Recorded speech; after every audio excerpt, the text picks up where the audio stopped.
Good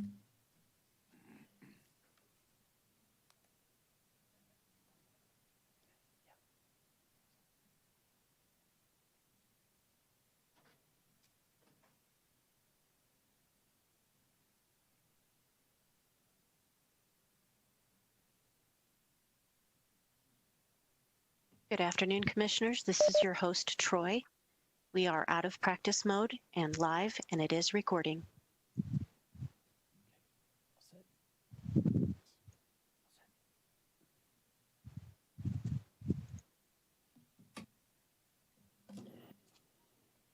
Good afternoon, everyone. Welcome to the Board of County Commissioners Land Use and Public Hearing for Tuesday, September 15th, 2020. We do have a quorum. Would you all please stand and join us in the pledge?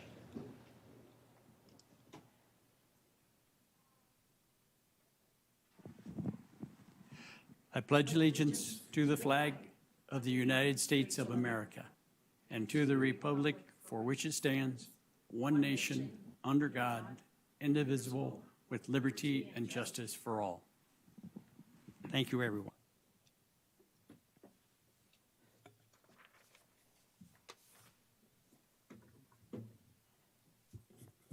Mr. Engels, do we have certification of our agenda today? We do, Mr. Chair. Item 2A required published notice. That was accomplished on August 27th, 2020. Item 2B required mailed, published, and posted notice. That was accomplished August 19th, August 20th, and August 20th, respectively.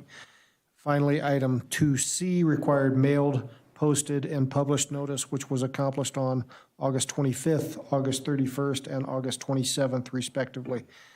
You have proper notice and jurisdiction to proceed on all three items. Thank you, sir. And do any commissioners have any disclosures for any item on our agenda today? I have none, Mr. Chair. Thank you. I have none, Mr. Chair. Thanks. And I have none. Our first item on the public hearing is item 2A, second and final reading of ordinance number O-020-001, an ordinance for the regulation of traffic and parking, repealing all ordinances and resolutions in conflict therewith and providing penalties for violation thereof. Presenting for staff, Lieutenant Ron Hanovan. Should say presenting for the Sheriff's Office, Lieutenant Ron Hanovan. Thank you, Chair. Thank you, Commissioners. There was one point we wanted to bring up. There was a clerical error in the published ordinance, and it was under Section 2, page 5, under the deletion section. We had used the word inapplicable as in, and then applicable versus inapplicable, and so we deleted that. That's been stricken. Thank you. And was there any questions regarding the correction? No. Just a question for County Council. Have you had an opportunity to review that revision, and do you have any objection to that? My office looked at that. Kelly Dunaway looked at that and agreed the change needed to be made. There's one additional change that results from that. At the end of the ordinance which you're approving, it says you're approving it for publication by title only. We've removed by title only because we're making a change after first reading. It got fully published. Now it's second and final reading. It'll be fully published one more time because of the typographical change. But the change is fine. Thank you, Mr. Engels. Thank you. All right. That's the conclusion of the presentation of the ordinance. Ask any questions from commissioners for Lieutenant Hanovan. Where'd he go? He gave me the nod to go sit down. I didn't. I did. That was me. That was, I was like the fire department hiding earlier. That's why they left. So if they're not here, I can say that. You have different skill and courage, huh? Yes, that's right. So the other night I was, I guess, bored, so I read through this, and that's when I found those things on the top of page 5 that I reached out to Kelly and Lance for. So I appreciate those being fixed. I just have a question about the sheriff's policy, I guess. At the bottom of page 6, this will be section 3, item D. It talks about, in the case of multiple traffic offenses involving aggressive driving, that the fines will be doubled for each traffic offense. So it looks like you can stack up all of these different charges. And so I just want to ask so these stay in county court. If instead of stacking up all these charges, if the charge of reckless driving was written, would that then go to the DA's office? The reckless would go to the DA's office, yes, because then it would be a state charge. But however, with that said, the purpose of the aggressive driving was something that has been around for quite some time. It's those individuals that are really putting other drivers, as well as themselves and their passengers, in harm's way. It's a way to really bring attention to these individuals of what you're doing. This isn't an everyday charge. I doubt that we're able to charge it every day. I don't have the statistics on how often we're charging it, but it's when they're doing, basically 2 or more of these reckless kind of manner or driving in a careless way that truly is a danger to the public. And so the state really doesn't have that aggressive ticket other than to go with, or a citation, I should say, other than to go with the reckless. Whereas the aggressive, it's a way that we can still handle it here locally, and really deal with these individuals that are unsafe for everybody else. So then the fine is doubled then and stays at the county level rather than putting it all as reckless and sending it to the state court. Yeah, whereas exactly. And it's a higher charge than versus the reckless, meaning the fee. The fees are definitely higher at the aggressive level. Okay. Just asking, I was always trained not to stack charges and just write reckless. So when I was reading this the other night, I thought, this is different than what we were always aware of. Yeah, and we try not to, we don't look at it as the stacking of charges. It's really bringing attention to really unsafe behavior.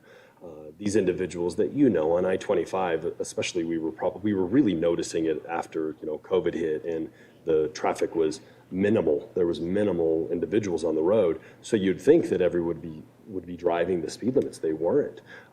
We were catching, just as recent as a month and a half ago, there was an individual on Crowfoot that had passed one of our unmarked patrol cars going 100 plus miles an hour on Crowfoot. And so extremely dangerous. We've had head-on collisions on Crowfoot, very, very dangerous when people are driving that way. And so it's a way to change a behavior that's unsafe. And many times the mere fact of just receiving, a ticket, you pay the fine, you go on.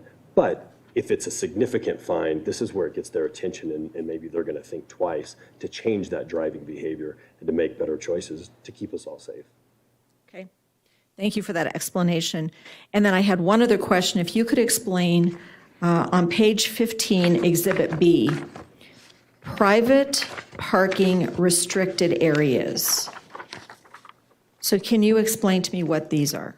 So these are areas that specifically, so for instance, you look at on page 15, your Exhibit B, correct? Yes. Okay. Highlands Ranch Recreation Center are the first 3, it's North Ridge, South Ridge, East Ridge, and West Ridge. And then there's the backcountry parking, Pinewood Townhome Association Athletic Club at Inverness. This is areas that individuals tend to, there may be, there's a high probability of large events. And so what ends up happening is they'll be parking in the residential areas and then causing basically nuisance parking, where all of the neighbors that are in the area start to get extremely frustrated. And so that's, you can see one of the other exhibits actually has the high schools. So for instance, Exhibit C is the high schools. And so it's these individuals that have come to us and asked us to deal with those. Is that what you're asking? So what happens if there's something going on at one of these places? So they've got a lot of cars parked at South Ridge. Are you saying that then there's some penalty or something for traffic that spills out of South Ridge? It allows us to basically cite other citations that are in the parking lot, I believe. Is that correct, Captain? And I can answer that as well. So Lance Ingalls for the County Attorney's Office. There's a special section in statute that allows private property owners to request public enforcement of their parking regulations. An example is like a grocery store. A grocery store could not enforce handicap parking or double parking or even fire lane parking for that matter, unless they request public enforcement of those parking restrictions. And so the list you're looking at is actually, it's been accumulated over time, but it's those entities that are private in nature that nonetheless want public enforcement of their parking. The next exhibit that was being referenced is for private permit areas. So around some high schools in the county, neighbors have gotten together, neighborhoods have gotten together, in some cases HOAs have gotten together, and they've requested that their parking areas be by permit only, so they can prevent high school kids from parking near the high school, but not in the high school lots, and taking up all the parking for the other residents. So there's 3 exhibits for the parking that are kept separate for the reasons that they're all different in origin.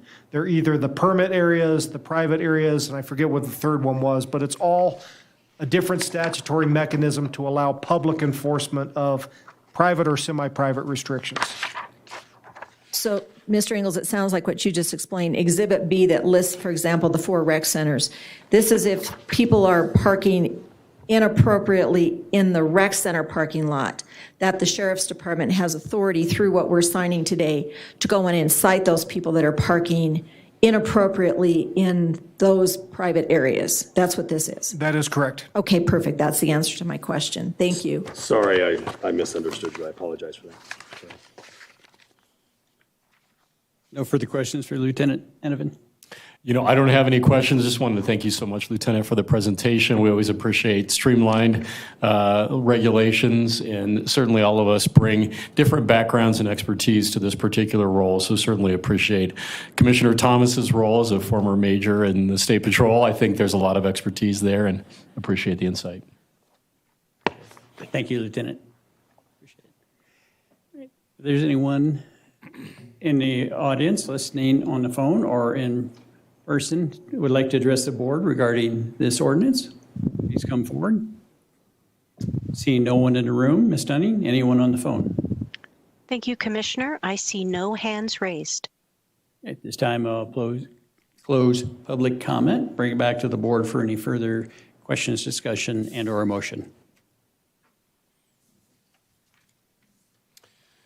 Mr. Chair, seeing no further questions, I'll make a motion to adopt ordinance number 020-001 on second and final reading as amended, and ordering publication of said ordinance in full in the Douglas County News Press. Second. We have a motion and a second. No further discussion. All in favor, state aye. Aye. Aye. Aye, the motion passes. Thank you, Lieutenant, for bringing this forward. Appreciate it. Brings us to item number 2B. It's a resolution rezoning a parcel of land totaling 6,682 acres located in Douglas County, Colorado, from multifamily to rural residential. Presenting for staff, Principal Planner Mike Pasica. How many acres was that? 6,682 is what I have listed. Is it 6.682 acres? That's a comma, that's a period versus a comma. Thank you, Commissioner Thomas. That's Acreage. It's only about 100% less, 100 times less. Thank you, Commissioner Thomas, for that correction. Presenting for staff, Mike Pasica. Thank you, Chairman Partridge. Good afternoon, Commissioners. And the application before you this afternoon is the Long Elk Hamblisea rezoning request, project number ZR 2020-014. And the project, the property owner is also Long Elk Hamblisea, and they are being represented by Tim and Susan Flynn, who are attending virtually this afternoon. The request is for a rezone from multifamily to rural residential for 6.7 acres of property located approximately 3/4 of a mile east of Perry Park Boulevard and Echo Valley Road. The intent of the rezoning process, as described in Zoning Resolution Section 2501, is to provide a process to amend the official zone district map with regard to the area of any zoning district. The rezoning process begins with the submittal of an application. Following a review period by referral agencies and the public, notice is given for public hearings before the Planning Commission and the Board of County Commissioners. Staff did not receive citizen comments on this proposed application. The Perry Park Water and Sanitation District provided a will serve letter indicating ability to provide both water and sanitation services to the property. Larkspur Fire had no objections to the proposed rezoning. The Douglas County Historical Society indicated that there is potential for buried archaeological resources related to historic activities in the project area and recommended a Class II cultural resource survey. While the applicant did not perform the cultural resource survey, they have agreed that if artifacts are found, they will file the appropriate documentation with the Colorado Office of Archaeology and Historic Preservation. The Planning Commission heard the proposal on September 14th, 2020, and recommended approval by a vote of 6-0. One person attended the virtual Planning Commission hearing and had a question if the location of the home had been determined, but was in favor of the rezoning application. If we take a look at the zoning of the property, it is outlined in blue in the center of the map. It is zoned multifamily. Properties to the north and east are zoned agricultural 1, and to the south and west is multifamily zoning. A little more close-in view of the property. It is outlined in blue. Echo Village Drive on the southwest edge of the property is a public street that provides access to the site. And there is an existing private drive that bisects the property roughly north and south. And it also provides property to the adjacent property to the north, which is also owned by the applicant. And to the west and south, you can see the existing Echo Village townhome development. The subject parcel was rezoned from agricultural to multifamily by the Board of County Commissioners in 1973 and has not changed. There is one small accessory structure on the site. Otherwise, the property is undeveloped. Run through a few pictures. This is standing on where the driveway connects with Echo Village Drive, looking roughly northeast. And this is, again, standing in roughly the same location, looking off to the northwest. And this is, again, standing in the same location, looking to the south at the existing townhome development.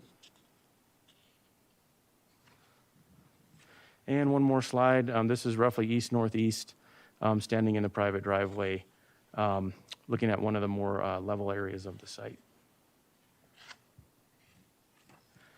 This is the rezone exhibit. The property is outlined in black. If approved, the rezoning would allow for the construction of one single-family home on the property. In staff's assessment, we've evaluated the rezoning request, and the rezoning brings the zoning designation of the site into greater conformance with the comprehensive master plan designated West Plum Creek subarea. More specifically, policy 3-3F.1 states that low-intensity rural development is supported in the West Plum Creek subarea. The slide lists the approval standards, and these are discussed in greater detail within the staff report. The rezoning process is described in Zoning Resolution Section 2504. The board shall evaluate the rezone request, staff report, referral agency comments, applicant responses, the Planning Commission recommendation, and public comment and testimony, and shall approve with conditions, continue, table for further study, or remand to the Planning Commission or deny the rezoning request.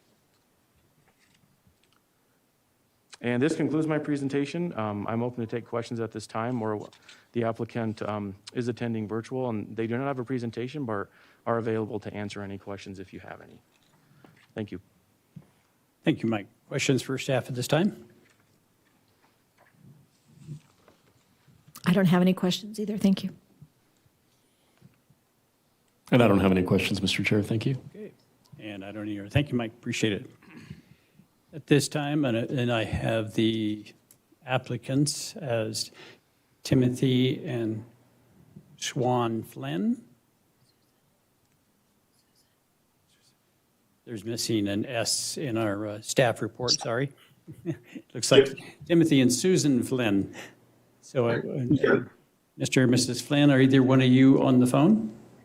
Yes, this is Tim. My wife could not be here this afternoon, but we're here to answer any questions. We do feel the property is consistent with the area, and we're very committed to a low footprint up there and low water use, and very much in line with what the future is of that area, and respecting it. So we're very know our neighbors, been communicating with them throughout the process and at the next stage, and we'll be doing the same. Thank you, Mr. Flynn. Mr. Flynn, and please apologize to your wife for my mispronunciation or typographical error. Nope, worries, but I thought we had 6,000 acres, and I was getting pretty excited about it. I bet you. Maybe if you on the phone a little excited about that too. Yes. So I'm really. Maybe I should pull my glasses out here for the rest of the hearing. Any questions from commissioners for Mr. Flynn? Mr. Flynn, this is Commissioner Thomas. This isn't a question, but I would just like to tell you that I certainly appreciated reading the narrative that you provided about your grandfather. Thank you for his service. And I don't know that I have heard a request to take a zoned property of multifamily and move it back to rural residential. I think this is a first.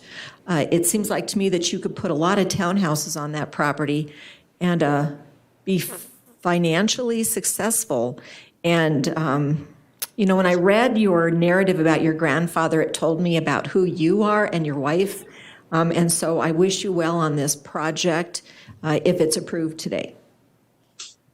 Thank you for that. Yeah, actually, my father, my son lives on the property as well. So it's his grandfather, John Patrick Flynn. He was Chief Flynn, a Marine Corps aviator, and his grandfather gave him the name Long Elk because he was Lakota. I'm a little bit Lakota, but Sahamachaya means crying for a vision or vision quest. So we named it after my father, Long Elk. It's an Indian name, and Hamachaya, crying for a vision, because that property, it's our vision. It's sacred land, and we want to, keep it in Douglas County in perpetuity in a very natural state. Thank you for that explanation, sir.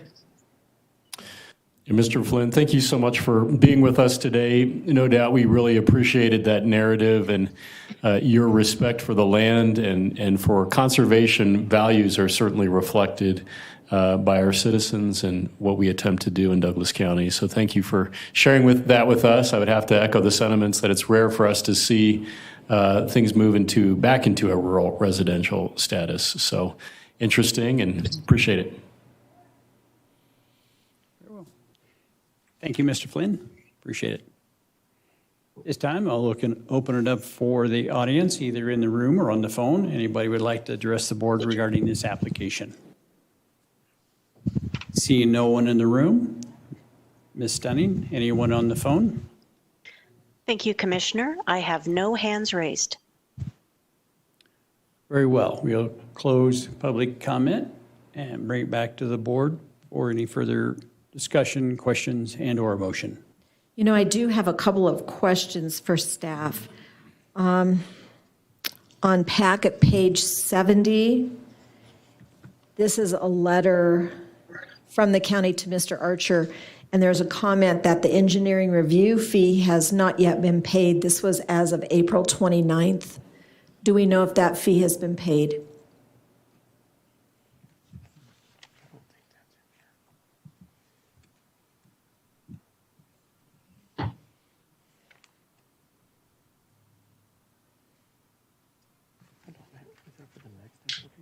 This.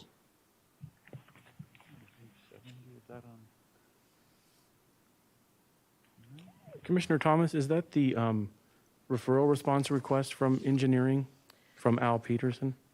So this is from Chuck Smith, and it says packet page 70. And it is from Chuck Smith to Kevin Archer, dated April 29th. And it has rezoning comments. And the first rezoning comment says, the engineering review fee will need to be paid prior to any board hearings.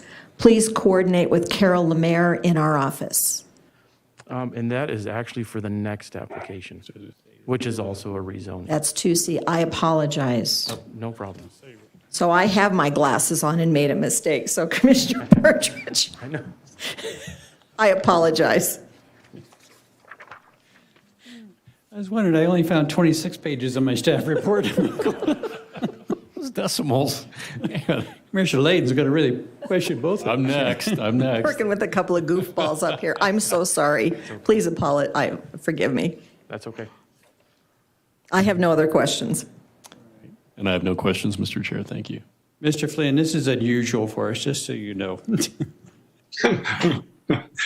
No problem.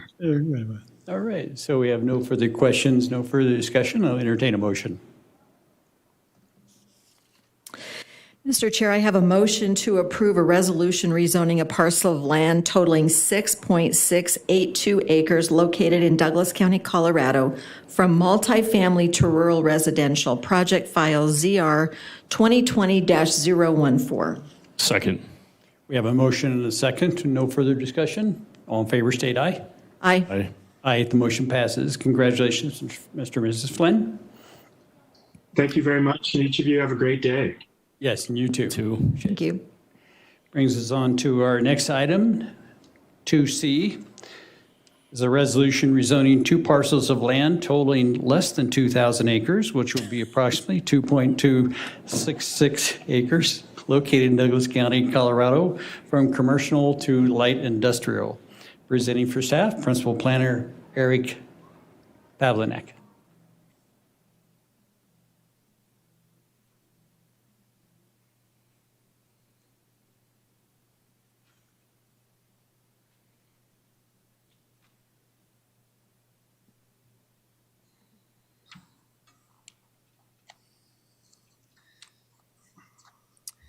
Good afternoon, Commissioners. Eric Pavlinek, representing Planning Services. The request is a rezoning of 2 parcels from commercial to light industrial. The project number is ZR 2020-006. Peter Manani is here today on behalf of the ownership group, and Kevin Archer of David E. Archer and Associates is here as the applicant representative.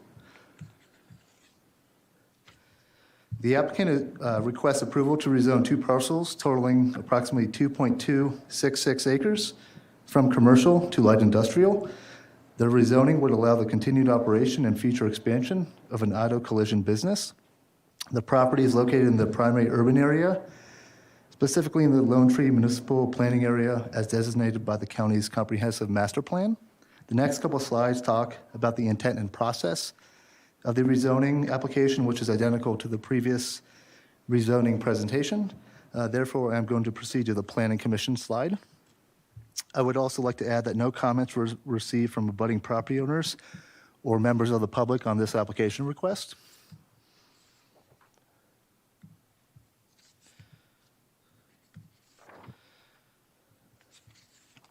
The Planning Commission heard the proposal on September 14, 2020, and recommended approval by a vote of 6-0.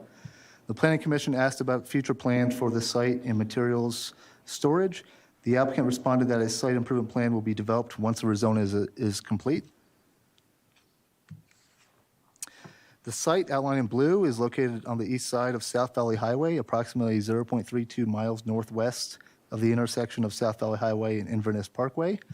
Land to the south, west, and north are commercially zoned. Land to the east is industrial zoned and is located in the Inverness Business Park. This is an aerial view of the site. The 2 lots are outlined in blue. As background, the 2 lots were platted in 1953 as part of the Castleview Heights subdivision. The buildings on site were constructed in 1981 and 1983. The applicant indicates that the current business, Fairway Auto Service and Fairway Collision Center, has been in operation since 2002. The 2 parcels are considered non-conforming as to the current use. The rezoning will make the current use consistent with the light industrial zoning. Following are some site photos. This photo looks west from South Valley Highway. The Grace Chapel Church site is visible in this photo. This is a view looking east from South Valley Highway The two existing buildings on each property are visible in this picture. And finally, this photo looks south from the southern edge of the site through the vacant parcel abutting the property. Apartment buildings in the Apex Meridian development can be seen in the distance.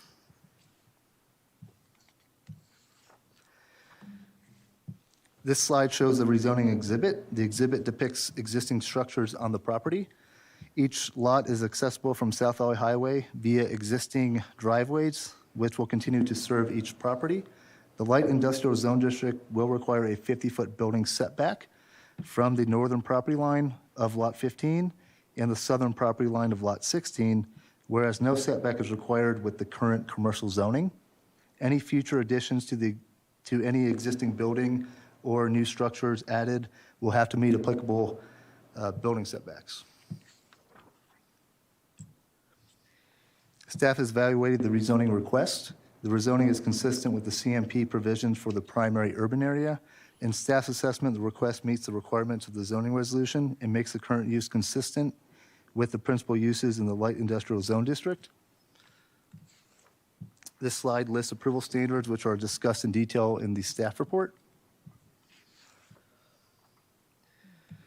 The rezoning process is described in section 2504. The board shall evaluate the rezoning request, staff report, referral agency comments, applicant responses, the planning commission recommendation, and public comment and testimony, and shall approve with conditions, continue, table for further study, remand to the planning commission, or deny the rezoning request. This concludes my presentation. I'm available to take any questions at this time. Otherwise, Kevin Archer is here with a presentation. Thank you, Eric. Questions for staff at this time? I have none yet. I'm certain I'll have a little bit more after the presentation, but Eric, if you can help me understand, so can you dive a little bit more into the non-conforming use aspect? And specifically, I'm looking at that 2502.01 where certainly this question whether the application is in compliance with the comprehensive master plan. It's significant in policy 2-6E.1, this notion of supporting the location of non-residential development in the PUA, but no doubt this goes beyond simply non-residential development to light industrial.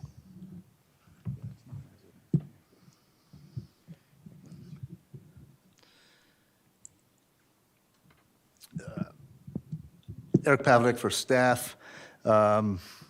The subject site is located close to proximity to commercial and industrial zone lands. So yeah, as I mentioned, this area is in the PUA, specifically the Lone Tree Municipal Planning Area. The City of Lone Tree had no comment on the application. Specifically policy 2-6E.1 supports the location of non-residential development in this specific area, which is primarily in the northern portion of the county, which, this is I-25 and kind of county line in that area.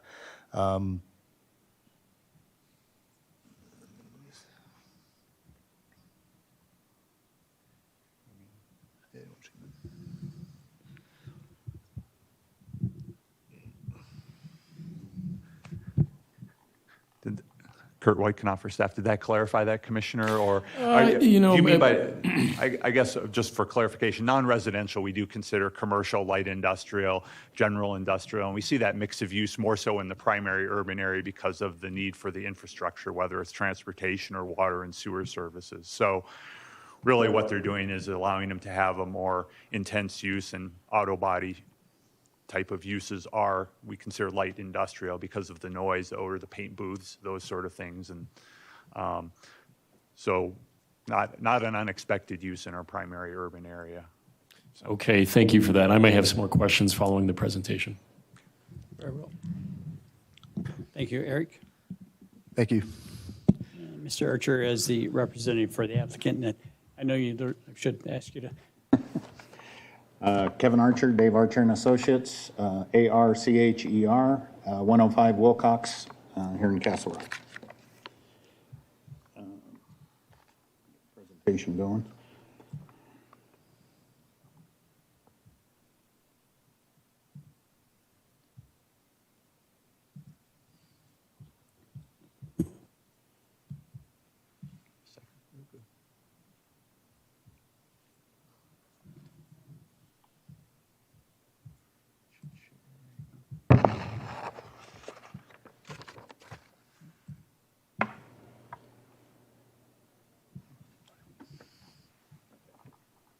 tell you to move so we can move. Okay. Want to first of all thank staff for the assistance getting us this far, and with me today is Peter Manini, the property owner. Be available later for questions. Again, the purpose of the request, Fairway Auto Service and Fairway Auto Collision. Peter bought the property in 2002, started the businesses there. The previous businesses were also of the same type. The request kind of came about because he was looking at building a new building, found out the use was a non-conforming use. So our first step is to get back into compliance with the zoning regulations, and that prompted the rezoning. Yeah, we'll go from trying to go from commercial to light industrial. We were just talking about the comprehensive master plan. It is located in the primary urban area, and specifically the Lone Tree Municipal Planning Area. As Eric mentioned, Lone Tree was one of the referral agencies and came back with no comment. And the stated goals that we talked about earlier, we believe we meet. Goal 214 of the one of the objectives for the urban area is to establish vibrant community activity centers. The whole area in there is a real mixed use of multifamily residential. As Eric showed in one of the pictures, across the street is a large thriving church. There's recreational ball fields, recreational centers in there, multi-tenant office buildings, all scattered in that immediate area. So I believe we're, with just one site, we're not really going to affect the overall goals of the primary urban area, and in fact fall within line of those goals. So next slide, please. The site characteristics, as we've mentioned, the buildings have been in place since 1983, so nothing's really going to change in that regard with the proposed rezoning. The existing road system's in place. Inverness Water and Sanitation District has provided letters that they'll serve the property, both potable water and sanitary sewer. Dry utilities are all in place. And as Eric mentioned, the buildings on lot 15 are up against the property line, so they'll be end up being a legal non-conforming use if approved. Next comment or page. So during the referral process, this will amount to 33 different referral agencies. 10 agencies came back with no comment, as I mentioned, including Lone Tree.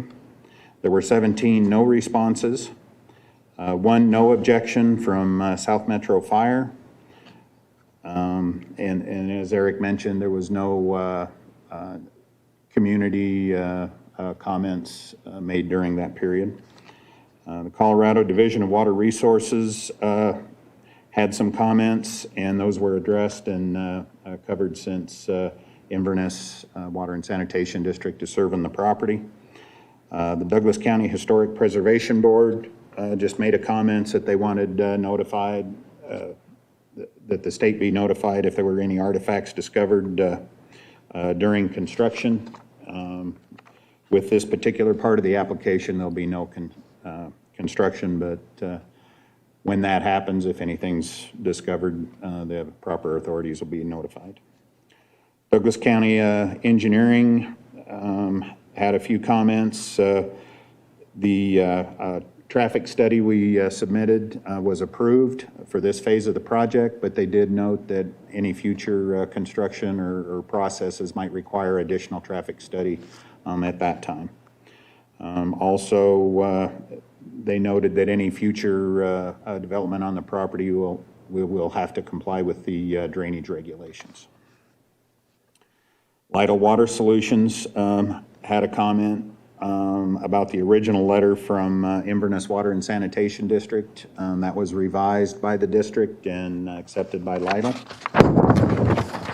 Next slide, please.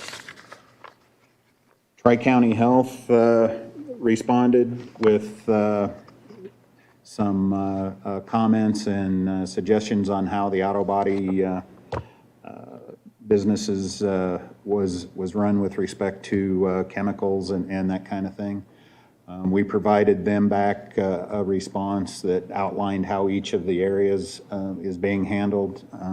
They have current permits in place for various items, and that was passed on to Tri-County, and I believe they're satisfied at this time. Excel Energy had no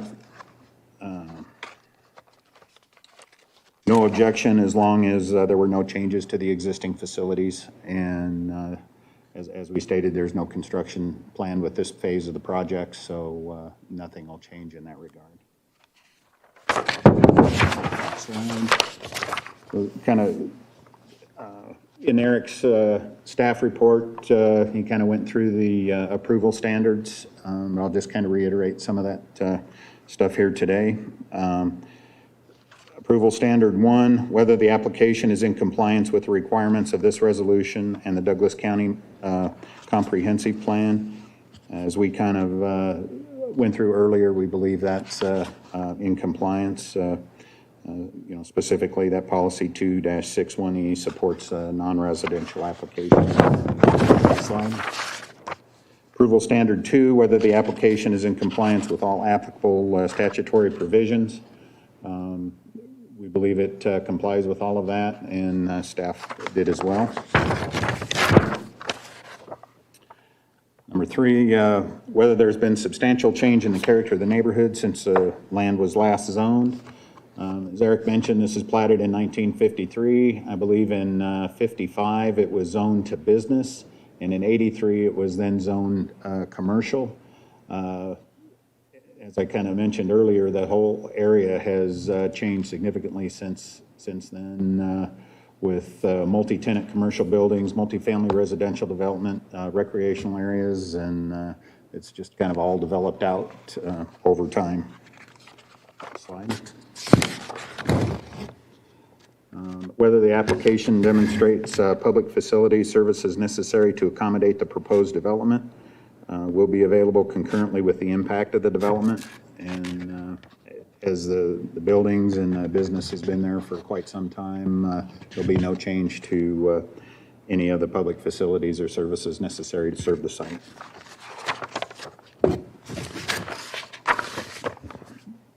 Whether the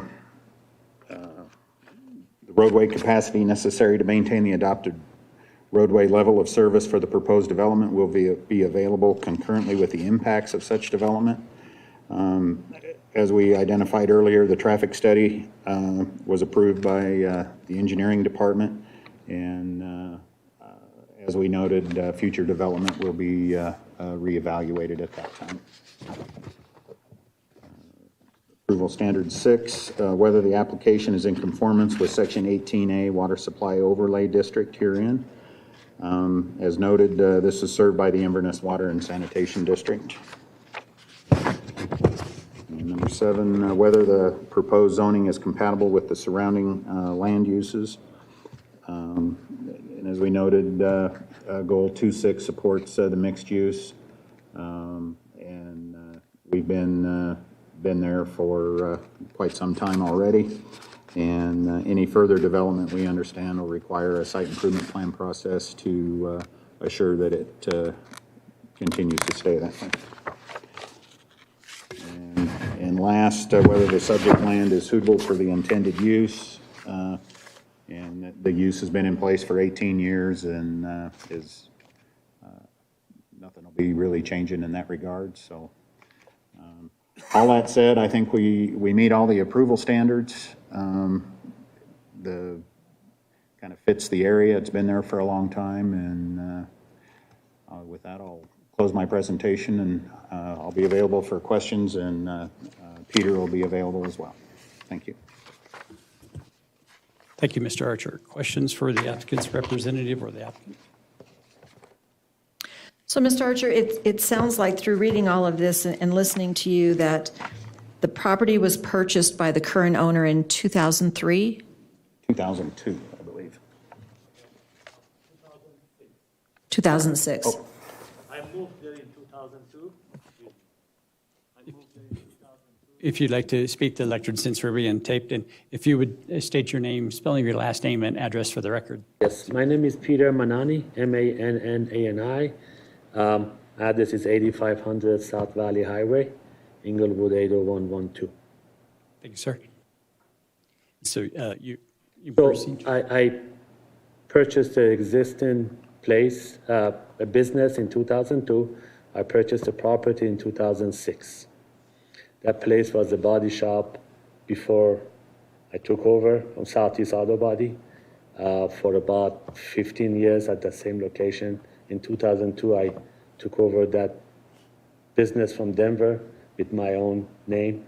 And then in 2006, I purchased the property. Thank you. So it's been in use as a body shop, a collision business, is that correct, since 2002 under your ownership? Yes, and before then, before my ownership, yes.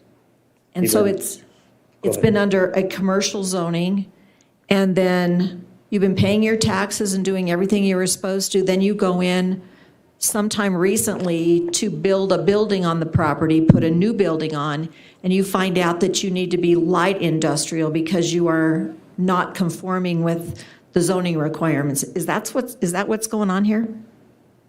Yes. Yes. Okay. I just needed to clarify that, so thank you.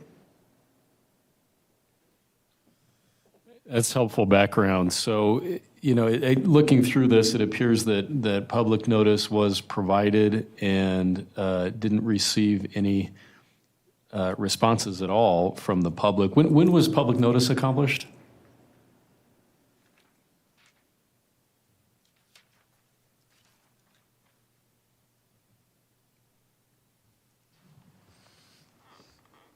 For purposes of the hearing, notice was mailed on August 25th, posted on August 31st, and published on August 27th. There may have been additional packets that went out prior to that, but that's just for the hearing itself. Right. I'm referring to packet page 53, where it talks about the application being in process and that those were mailed to property owners abutting the project area. Eric Pavlik for staff, so that's probably during the referral period when we do the courtesy notices. We didn't receive any comments at that time. And then also when we did the required mailing notice, no comments were received from any of the abutting neighbors. Right. When was that referral period? That was on April 7th, 2020, and ended on April 28th of 2020. Okay.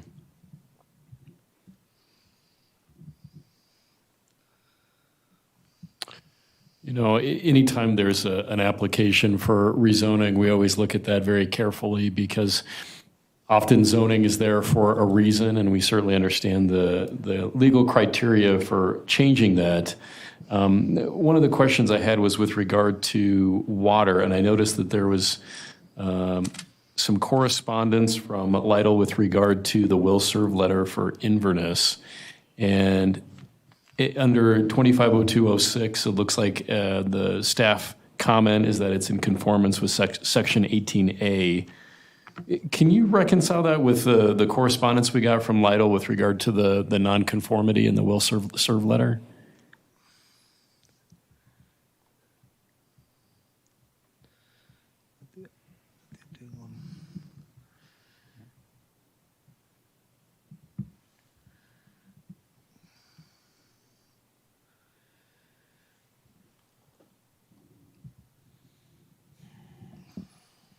Eric Pavlik for staff. So during the referral period, Lytle Water Solutions commented on the application.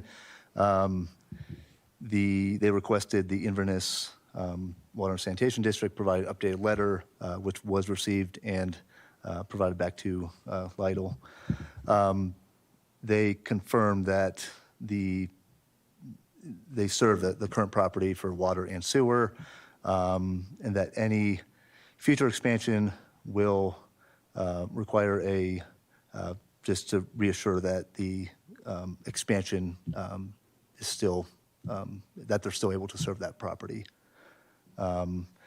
So if approved, if they do an expansion, the site plan process will, it's administrative, but it will go out on referral. We will also send that to Lytle to verify that component. Thank you for that. So it talks about the October 16th will-serve letter doesn't conform to the requirements of Section 1806A, .02.1, but that Inverness will provide a follow-up letter that commits that it can provide that consistent service.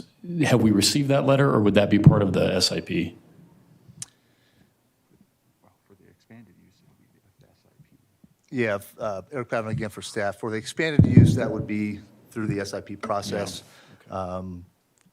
Currently, the site is served by the district, and they provided a updated letter that verified that I think it's 1.89 acre feet, which I think from the follow-up correspondence, let me see. They submitted the updated letter. Okay, was there anything else on that? No, not right now. Okay. Mr. Archer made, want to make a comment there regarding that? Sure, did you have a comment? Yeah. Kevin Archer, the original letter basically said, yeah, we'll serve the property. And Lytle wanted some expansion on that and some specific language in there. So that's why it went back to Inverness, and they provided the letter with the proper language, and that came back and was accepted. That's helpful. And then last question for staff is just the precedential impact associated with the rezoning. And if we are to approve this today, does this create a greater possibility of more light industrial and industrial uses at 470 and I-25 in that area that's technically commercial? Eric Pavlik for staff. Most of those adjacent properties, I believe, are currently non-residential. I know the Grace Chapel Church owns several properties kind of within that area, kind of west and kind of north. Another parcel is the RTD light rail station. A little bit more north, there's an apartment complex that I believe was approved through USR several years back. So in that immediate area, I mean, most of the uses are kind of established in our non-residential properties already. Commissioner, let me jump in. Kurt Whitecott for staff. Kind of in the non-urban areas, or in the urban areas, pardon me, I misspoke there. In the urban areas with non-residential use, we do see a mix of commercial, light industrial in general. In various areas, if you look even along the 85 corridor, we see those mixed business, commercial, as I said before, mixed in that area. We view those as compatible because they're non-residential. And as a matter of fact, if somebody comes in for multifamily in a commercial, we require use by special review so we can review those residential impacts on what they might mean for a commercial or a business property to preserve their business uses from, neighbors not liking an auto body shop banging at all hours of the night or all hours of the day, as it may be. So that's kind of what it is just that mix of a host of non-residential uses is the best way to put it, that we would expect that to see. But if somebody else wanted to come in and rezone from commercial to light industrial on an adjoining lot, we would evaluate that along the same lines as we're here today. So we could see an expansion potentially. Right. And when we talk about non-conforming, we look at that map and it's pretty clear that that is designated as a commercial area, not necessarily industrial or heavy industrial use. And certainly there's a rationale associated with not having heavy industrial use mixed in and adjacent to major corridors through the county. Yes. So it's just that precedential value that I'm a bit concerned with. I just think we'll just see a potential little more mix of uses. And all of the Inverness Business Park is already zoned light industrial for the most part, so it'll just be a little bit of an expansion of that district, so. Okay, thank you. Thanks. Commissioner Layden, I think that's a legitimate concern. You know, you should always wonder, well, what other use by right is under the light industrial? But just very good to bring up concern. Mr. Menini, are you aware, and a question for staff also, are you aware through the time that you've owned this, has there been any complaints of any zoning concerns that you're aware of? No. Okay. And Eric or Kirk, are we aware of any zoning concerns? Eric Pavlik for staff. No, we have not received any concerns concerning this use on the property. Okay, very well. Thank you. So now I'm going to go to page 70 of the staff report. Chuck Smith's question. Eric Pavlik for staff. The applicant has paid that fee. It was paid on September 9th of 2020. So all engineering fees have been paid. Okay, and my next question might be for the county attorney. While I was reading this whole packet, trying to figure this out, so it sounds like to me that it's always been used as a light industrial use, but it's in a commercial zone, paying property taxes all along. Is there anything here that the assessor's office would have or could have found to figure out that it was being used in a way that was not compliant with the zoning?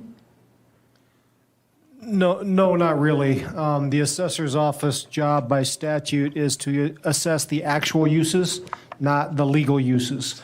So actual use is the only thing that matters for property tax assessment purposes. And as far as the assessment rate, it's either residential or it's everything else. So everything else is going to be in that same category and at that same rate. Okay, that makes sense on the everything else explanation. You know, I feel bad for the owner here. It sounds like he's just trying to succeed at the American dream. He buys a business and then 4 years later he buys the land. He's doing so well, he wants to build a new building and he finds out that he's got a zoning problem and he's just trying to come into compliance, it sounds like to me. So I think that's all the questions that I have. Thank you. Okay, no further questions for the applicant at this time. Thank you, Mr. Archer. Can I make a comment? Please. So before all of these multi-family complexes showed up there, we've been there since 2002. The apartment showed up last 5 or 6 years. So we have been there all this time. I have about 25 employees, which they've been with me for a long time, trying to expand their business. It's been successful, and we just want to keep doing what we're doing, and that's all it's about. Obviously, we didn't know about the zoning issue. It's been a body shop since 1985. And we just purchased the business and the property, assuming everything is the way it's supposed to. Okay. Thank you. Thank you very much. Thank you, Mr. Menini. This time, I'll ask if there's anyone in the audience or on the phone who would like to address the board regarding this application. Seeing no one in the room come forward. Ms. Dunning, anyone on the phone? Thank you, Commissioner. I see no hands raised. Very well, thank you. At this time, we'll close public comment and bring it back to the board for any further questions, deliberation, and/or motion.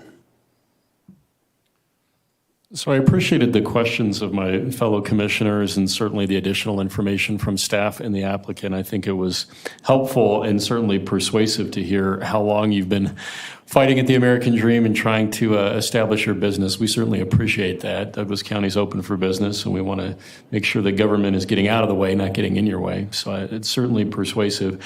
I do think about 2502.07, where it talks about whether the proposed rezoning is compatible with the surrounding land uses. And in particular, going back to the precedential value of a future applicant, perhaps just west of this parcel, that might apply for a non-conforming use or a change in zoning. by approving this today, it is more likely that heavier industrial uses would be permitted in this area as a result of what we're doing.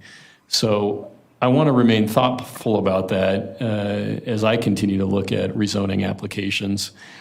I think that the questions raised today have been helpful. I will be in support of this application today, but just want to continue to think about the implications of significant rezoning. Thank you for your comments, Commissioner Layden. I have no other comments.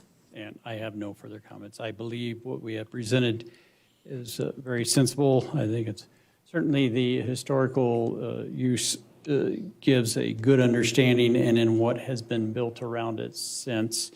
No doubt it does create some challenges you can look at from further down the line. Everyone has the option to present a rezoning application, but I do believe that this application meets the intent of our 2502 section of our zoning resolutions. So I would agree with that, Mr. Chair, and if there is no further discussion or comment, I will make a motion to approve a resolution rezoning 2 parcels of land totaling 2.266 acres. Ooh, you almost got me there.